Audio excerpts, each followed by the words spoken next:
Welcome to the Fire Service Rota app.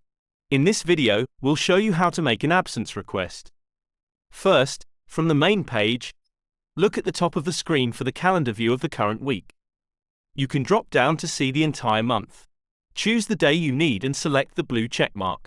Next, choose the type of request, in this case, an absence request. Fill out the form with the necessary information. You can select all day or customize the times. Then you will have the option to select the applicable availability code for the request and add any notes if needed. Once done, click Submit. Your request will be sent to your supervisor for review. If needed, you can withdraw the request if you no longer want to proceed with it. Your supervisor can approve or reject the request. You can review all your requests under the Requests tab in the menu. You'll get a notification in the app and an email when your request is approved or rejected. Thank you for using the Fire Service Rota app.